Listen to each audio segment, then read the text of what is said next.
हम सिर्फ जो यीशु मसीह से मांगते हैं, जो हम उससे कहते हैं, सिर्फ वो उसे नहीं सुनता, वो हमें देखता है, वो हमें पूर्ण रूप से देखता है, वो हमें पूर्ण रूप से अपने आप को समर्पित करना चाहता है, वो पूर्ण रूप से हम सबों को स्वीकार करना चाहता है।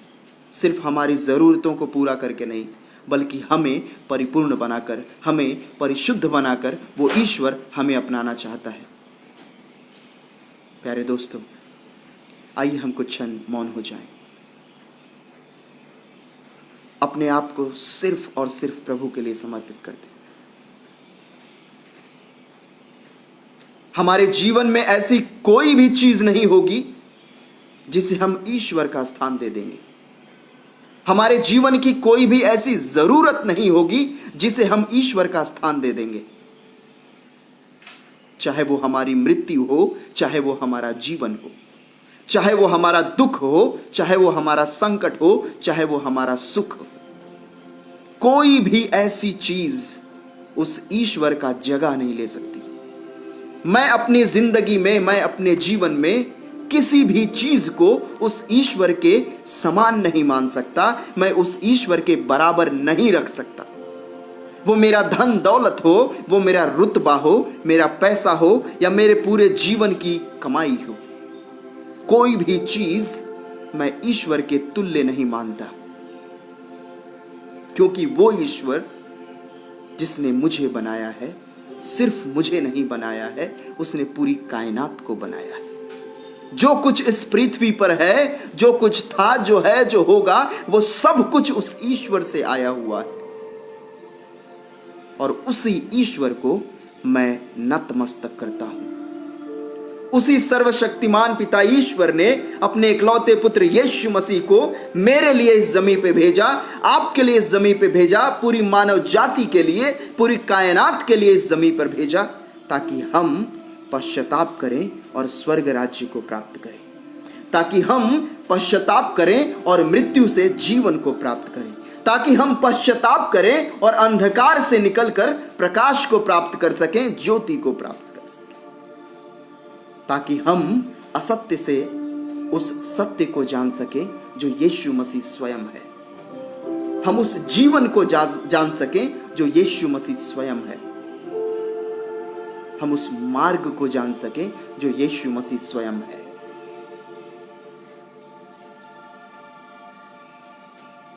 आइए उस यीशु मसीह को, जो मार्ग, सत्य और जीवन है, जो राजाओं का राजा है, जो प्रभुओं का प्रभु है,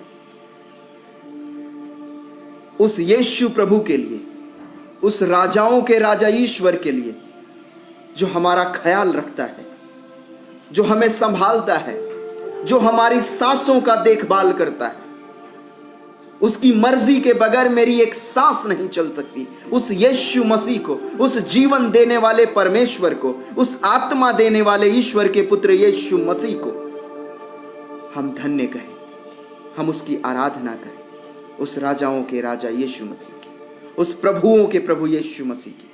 ये भजन गाते हुए, ये गीत गाते हुए, राजाओं का राजा यीशु हालेलुया, प्रभुओं का प्रभु यीशु हालेलुया।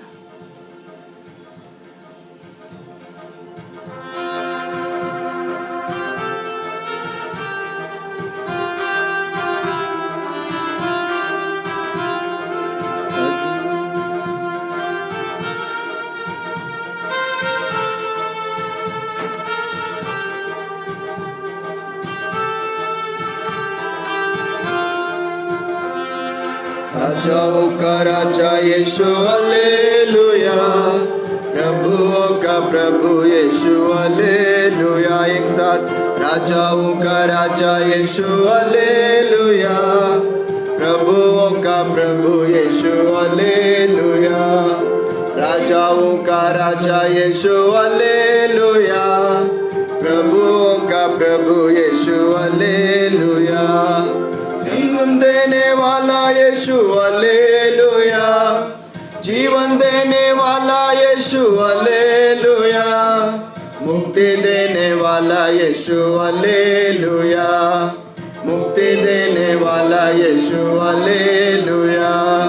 राजाओं का राजा यीशु हालेलुया, प्रभुओं का प्रभु यीशु हालेलुया। फिर से राजाओं का राजा यीशु हालेलुया, प्रभुओं का प्रभु यीशु हालेलुया। राजाओं का राजा यीशु हालेलुया, प्रभुओं का प्रभु यीशु हालेलुया।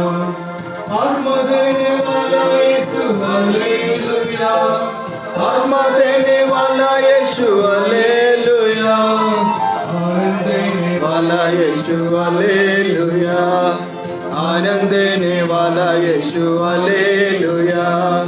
राजाओं का राजा यीशु हालेलुया, प्रभुओं का प्रभु यीशु हालेलुया।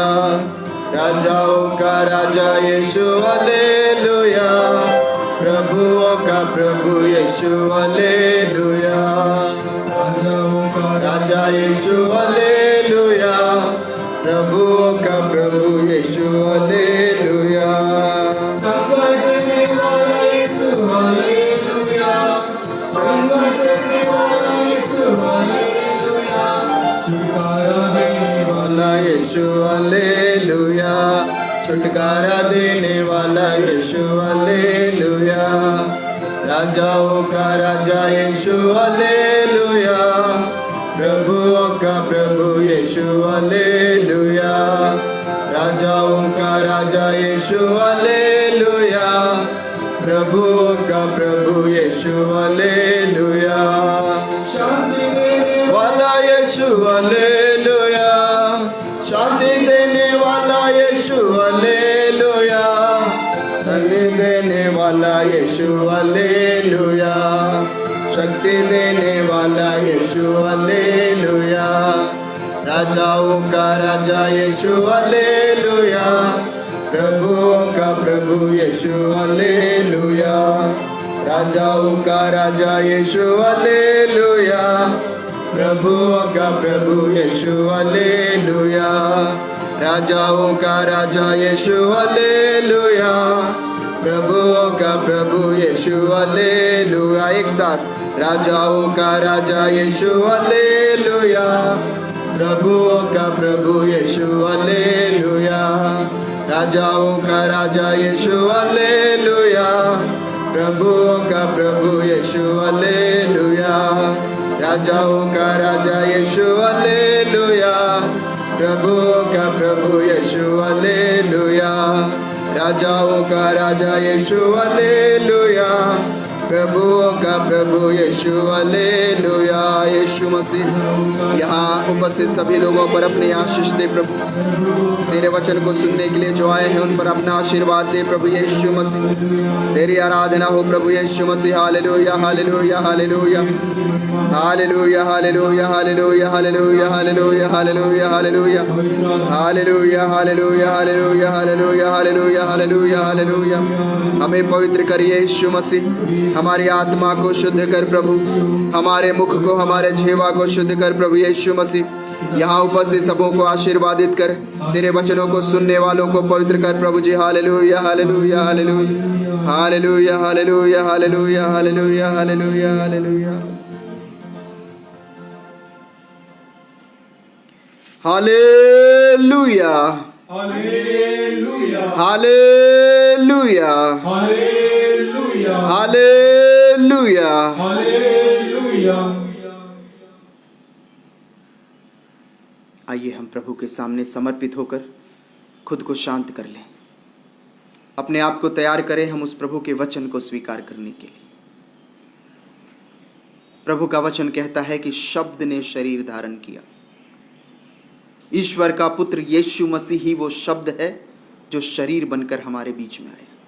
वो ईश्वर का शब्द है जो शरीर बनकर यीशु मसीह बनकर हमारे बीच में आया। आइए जब हम प्रभु के वचनों को सुनते हैं, उस वचन को, उस यीशु मसीह के शब्दों को अपने जीवन में शरीर बनने दें। हम सिर्फ प्रभु के वचन को सुने या जाने नहीं, बल्कि उसे जीने की कोशिश करें। हम कुछ क्षण शांत हो जाएं।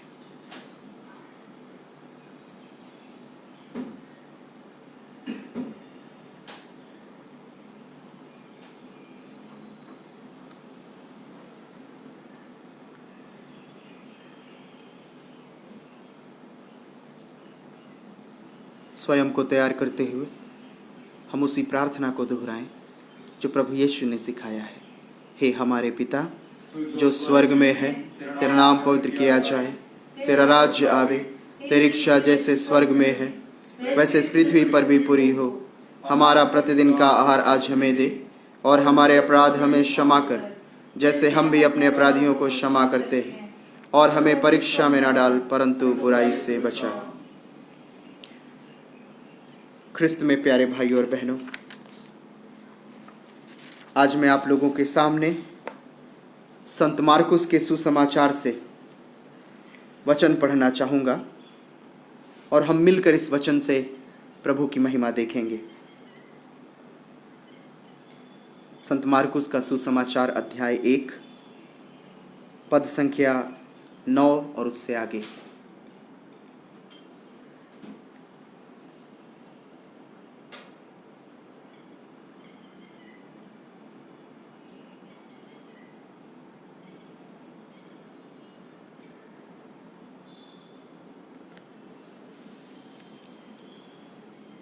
उन दिनों ईसा गलीलिया के नाजरेत से आए। उन्होंने यरदन नदी में योहन से बपतिस्मा ग्रहण किया।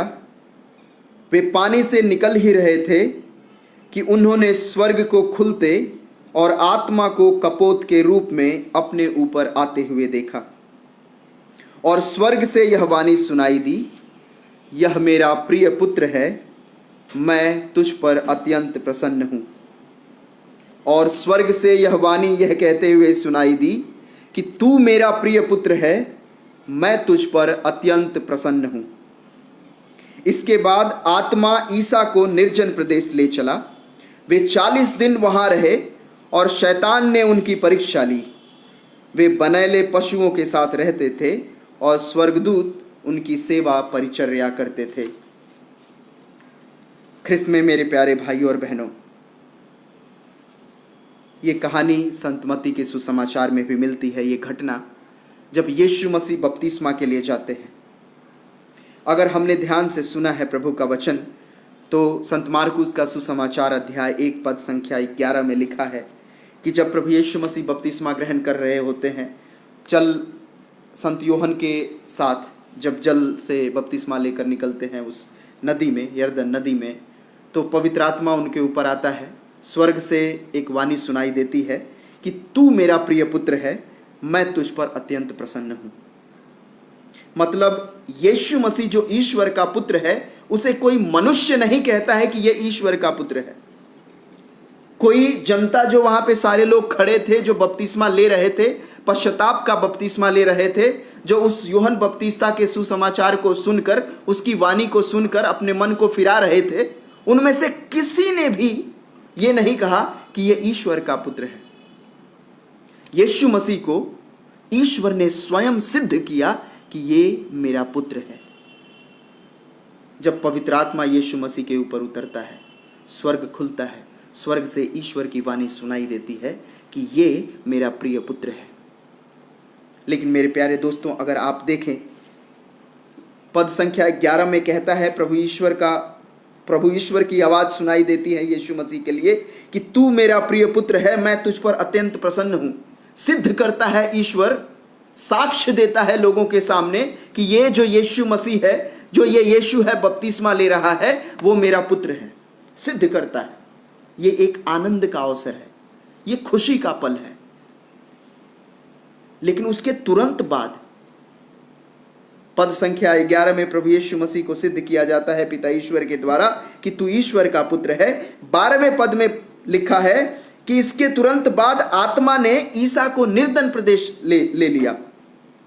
प्रभु यीशु मसीह को जो आत्मा कपोत के रूप में प्रभु यीशु मसीह के ऊपर उतरता है, जिस आत्मा की उपस्थिति में ईश्वर यीशु मसीह को अपना पुत्र घोषित करता है, वही आत्मा प्रभु यीशु मसीह को तुरंत वहां से निर्जन प्रदेश में ले जाता है, मरुभूमि में ले जाता है।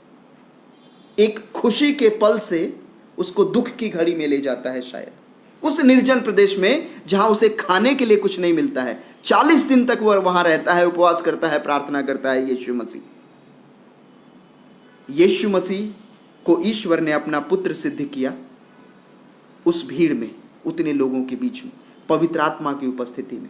वो पवित्र आत्मा प्रभु यीशु मसीह को मरुस्थल में लेके जाता है, मरुभूमि में लेके जाता है, और उस मरुभूमि में जहां शैतान उसकी परीक्षा लेता है। आत्मा के उतरने के बाद हमने सीखा है कलीसिया में, हमने पढ़ा है प्रभु के वचन में, हमने सुना है बहुत से प्रवचनों में कि जब आत्मा हमारे ऊपर उतर आता है तो हम दृढ़ता से भर जाते हैं, हम शक्ति से भर जाते हैं, हम सामर्थ्य से भर जाते हैं, हम ईश्वर के अनुग्रह से भर जाते हैं। प्रभु यीशु मसीह उस आत्मा से भरने के बाद मरुभूमि में जाता है। प्रभु का, ईश्वर का आत्मा यीशु मसीह को मरुभूमि में लेके जाता है। क्या करने के लिए? वहां पे यीशु मसीह की परीक्षा ली जाती है। एक आनंद की घड़ी से जब उसको सिद्ध कर दिया जाता है, ईश्वर स्वयं सिद्ध करता है कि यीशु मसीह तू मेरा प्रिय पुत्र है, तुझ पर मैं अत्यंत प्रसन्न हूं। वो वहीं पे रुकता नहीं है। वो सिद्ध होने के बाद मरुभूमि में जाता है, और मरुभूमि में उसकी परीक्षा कौन लेता है? कोई साधारण व्यक्ति नहीं, बल्कि शैतान स्वयं आकर उस यीशु मसीह की परीक्षा लेता है। और उस परीक्षा में क्या लेता है? कि अगर तुम ईश्वर के पुत्र हो, अगर तुम ईश्वर के पुत्र हो तो इस पत्थर से कहो रोटी बन जाए और तुम अपनी भूख मिटा लो। कुछ देर पहले ही बपतिस्मा के जब प्रभु यीशु मसीह का बपतिस्मा हो रहा है तो ईश्वर ने सिद्ध किया है कि यह मेरा प्रिय पुत्र है। लेकिन तुरंत आत्मा उसको, यीशु मसीह को निर्जन प्रदेश में ले जाता है, मरुभूमि में ले जाता है, और वहां शैतान आकर उनसे सवाल करता है कि अगर तुम ईश्वर के पुत्र हो तो इस पत्थर को रोटी बनाओ और खा लो, सिद्ध करो कि तुम ईश्वर के पुत्र हो। क्या यीशु मसीह को यह सिद्ध करने की जरूरत थी कि वो ईश्वर का पुत्र है, जिसे किसी मानव जाति, किसी मनुष्य ने नहीं, जिसका जन्म होता है, मरण हो जाता है, जिसका आदि भी है और अंत भी है? क्या वो ईश्वर के पुत्र यीशु मसीह को सिद्ध कर सकता है कि यह ईश्वर का पुत्र है? नहीं। यीशु मसीह को ईश्वर का पुत्र सिद्ध ईश्वर ही करता है और सबों के सामने करता है।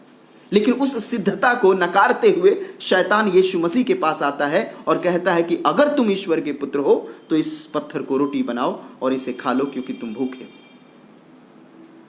इतना ही नहीं, शैतान यहां तक कहता है कि अगर तुम झुककर मेरा प्रणाम करोगे, अगर तुम झुककर मुझे दंडवत करोगे तो ये पूरी कायनात मैं तुम्हें दे दूंगा।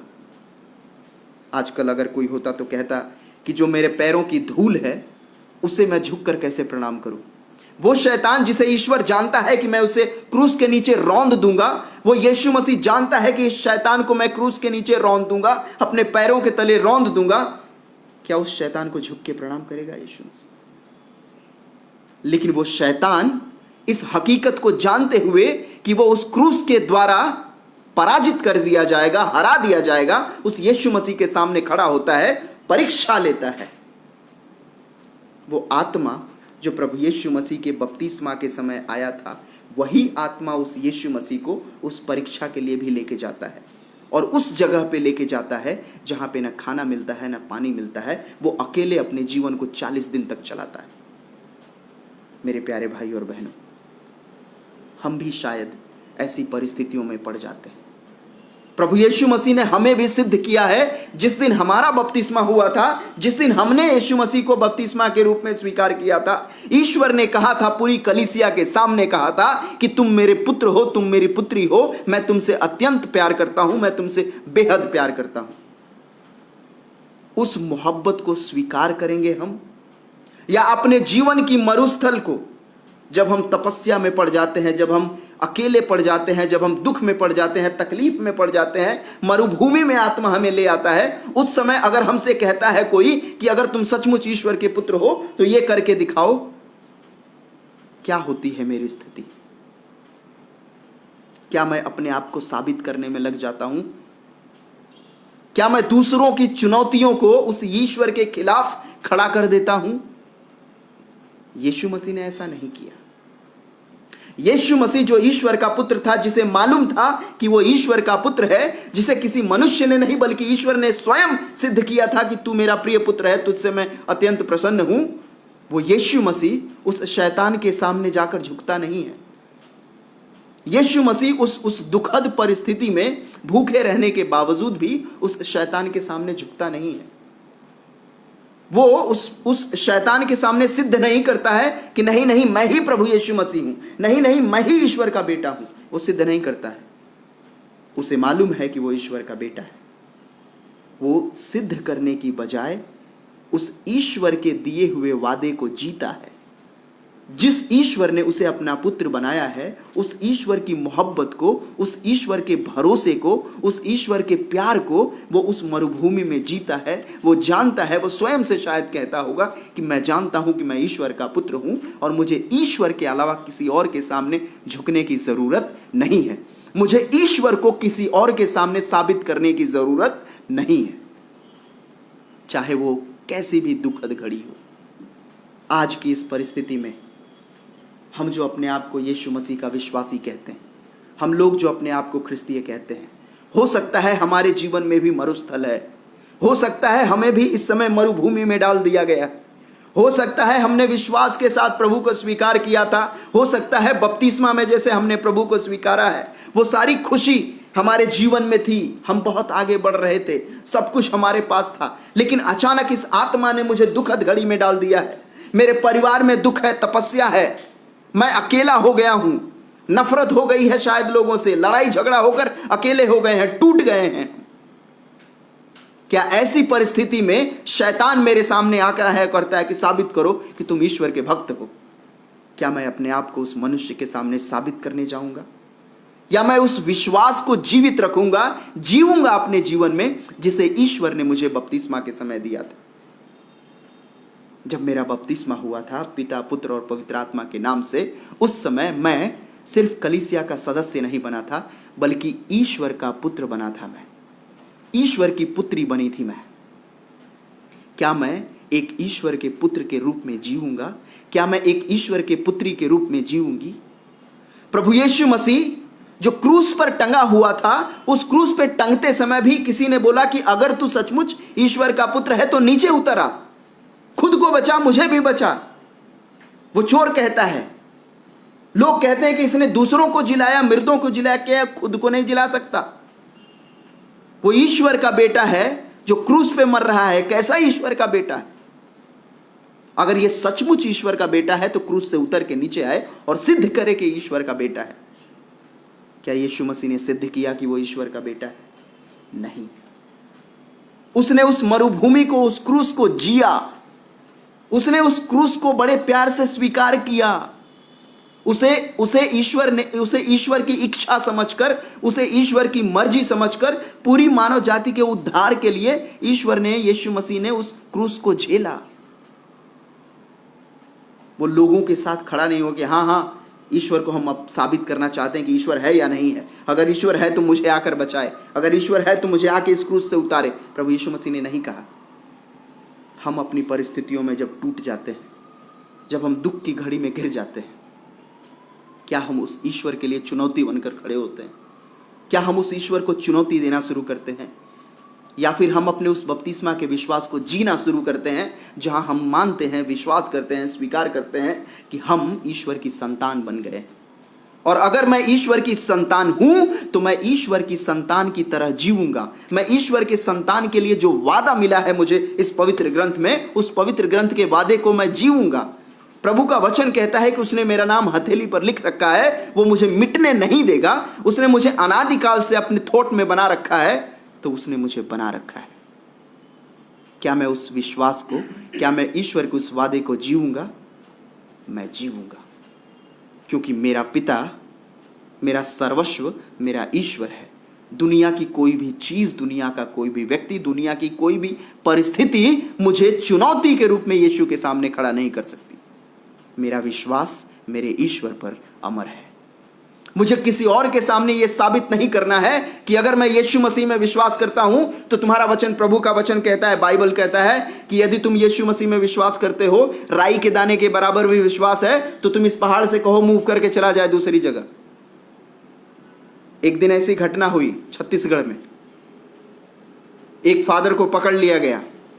उनको पकड़ के 10 लोगों ने घेर लिया। बोला कि तुम यीशु मसीह में विश्वास करते हो? फादर ने बोला करता हूं। कितना विश्वास करते हो? बहुत विश्वास करता हूं। उन्होंने लिटरली कहा कि प्रभु तुम्हारे बाइबल में लिखा है कि अगर तुम यीशु मसीह में पूरा विश्वास करते हो, थोड़ा भी विश्वास करते हो, तो इस पहाड़ से कहो यहाँ उठ के दूसरी जगह लग जाए तो लग जाएगा। आप फादर हो, प्रभु के बारे में प्रवचन देते हो, अगर आप सचमुच विश्वास करते हो तो ये हमारे रास्ते में आ रहा है, पहाड़ चढ़ने में बहुत दिक्कत होती, आप बोलिए कि ये पहाड़ यहां से उठ के दूसरी जगह लग जाए। क्या फादर को अपना विश्वास साबित करने की जरूरत है? क्या उन्हें उस पहाड़ को उखाड़ कर दूसरी जगह लगाने की जरूरत है? क्या हम अपने ईश्वर को इतना सस्ता बना देंगे? क्या हमारे विश्वास को जीने का यही तरीका है? क्या हम अपने ईश्वर को लोगों के सामने साबित करने का यही तरीका है? प्रभु यीशु मसीह जब मरुभूमि में भूखे प्यासे मर रहा था, 40 दिन तक वो भूखा था, शैतान उसे पत्थर दे के कहता है कि तुम ईश्वर के पुत्र हो, कहोगे तो रोटी बन जाएगी और खा लो, अपना भूख मिटाओ।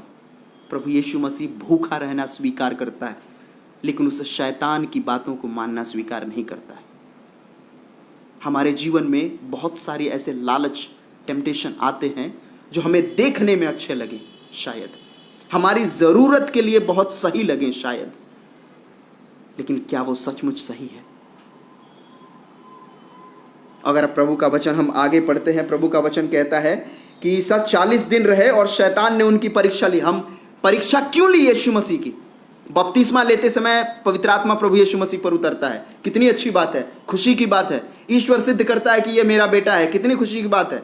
लेकिन तुरंत बाद वही आत्मा उसे शैतान के पास लेके जाता है कि जो सिद्धि तुम्हें मिली है, जो पहचान तुम्हें मिली है, ईश्वर का पुत्र होने का जो रुतबा तुम्हें मिला है, उसे जीना है। कहाँ जीना है? मरुभूमि में।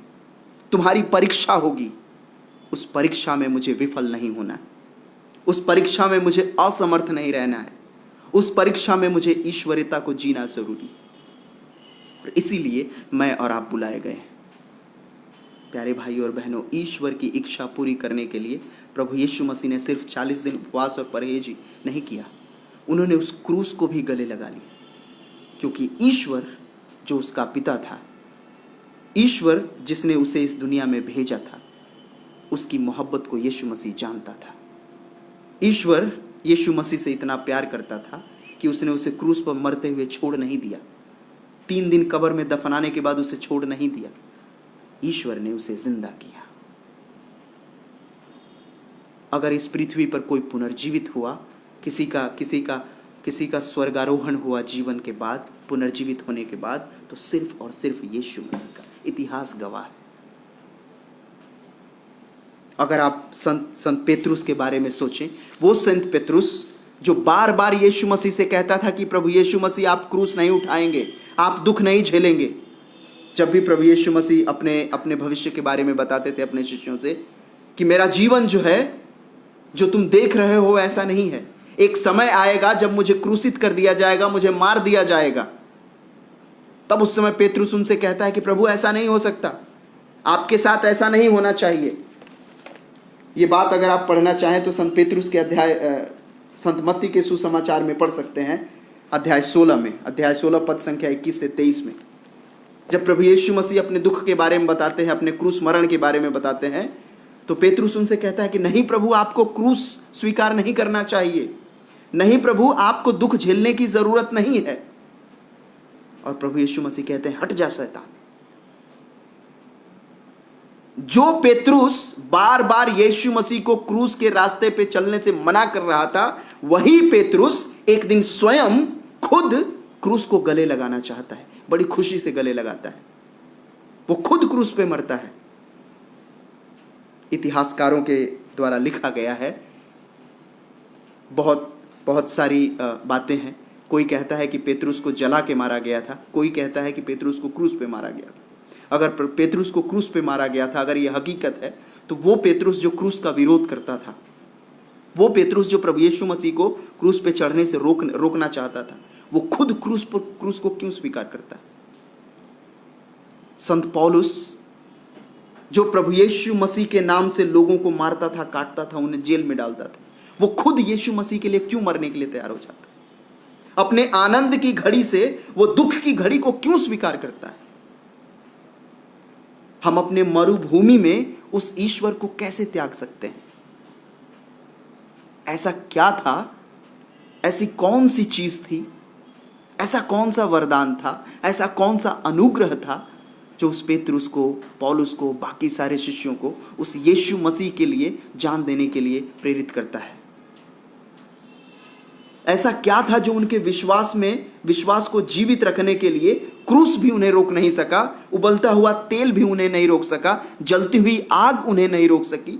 वो अपने विश्वास में अडिग बने रहे। उस विश्वास को जीने में उन्हें ज्यादा आनंद आया। उस विश्वास पे अडिग रहते हुए तेल में जल जाना, आग में जल जाना उन्हें ज्यादा पसंद आया। क्रूस पे मर जाना उन्हें ज्यादा पसंद आया अपने विश्वास में बने रहते हुए। उन्होंने यीशु मसीह को बेचा नहीं, उन्होंने अपने विश्वास को बेचा नहीं, उन्होंने अपने विश्वास के लिए, अपनी समृद्धि के लिए उस ईश्वर का नाम व्यर्थ नहीं लिया। उन्होंने स्वयं को, ईश्वर ने मोहब्बत में अपने आप को लोगों के लिए दे दिया, और जिन्होंने उस यीशु मसीह से मोहब्बत की उन्होंने भी खुद को यीशु मसीह के लिए दे दिया। मैं और आप यीशु मसीह से मोहब्बत का वादा करते हैं। मैं और आप कहते हैं कि हम यीशु मसीह में विश्वास करते हैं। क्या मैं और आप अपने आप को यीशु मसीह को देने के लिए तैयार हैं, या हम सिर्फ और सिर्फ यीशु मसीह से मांगना चाहते हैं? याद रहे दोस्तों, जब यीशु मसीह उस मरुभूमि में पड़ा हुआ था, जब उसकी परीक्षा ली जा रही थी, परीक्षा होने के बाद स्वर्गदूत आते हैं और यीशु मसीह की सेवा शुश्रूषा करते हैं। हमारे जीवन में भी, हमारी हर एक मरुस्थल जीवन के बाद, हर एक मरुभूमि जीवन के बाद, हर करता है बपतिस्मा के समय यीशु मसीह को कि तू मेरा प्रिय पुत्र है, तुझसे मैं प्रेम करता हूँ। फिर उस यीशु मसीह को उठाकर मरुभूमि में डाल देता, भूखा प्यासा छोड़ देता 40 दिन। फिर 40 दिन के बाद अपना स्वर्गदूत भेजता है ख्याल रखने के लिए।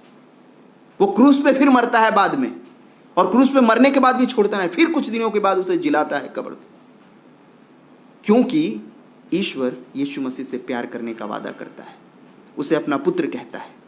बपतिस्मा के समय ईश्वर ने मुझे और आपको भी अपना पुत्र कहा है, मुझे और आपको भी अपना संतान कहा है ईश्वर ने। मेरे आनंद से हो सकता है मैं दुख की तरफ चला जाऊं। अगर मैं उस दुख में हूं तो मुझे उस दुख में तड़पने की जरूरत नहीं है, मुझे यह कहने की जरूरत नहीं है कि मेरा ईश्वर मुझे भूल गया है। ईश्वर अपना स्वर्गदूत हमारे लिए जरूर भेजेगा। हमारा जो स्वर्गदूत है, शायद हम दुख में हैं, तपस्या में हैं, कष्ट में हैं, मजबूर हैं, शायद अकेले हैं, शायद टूट गए हैं, शायद ईश्वर अपना स्वर्गदूत हमारे जीवन में जरूर भेजेगा।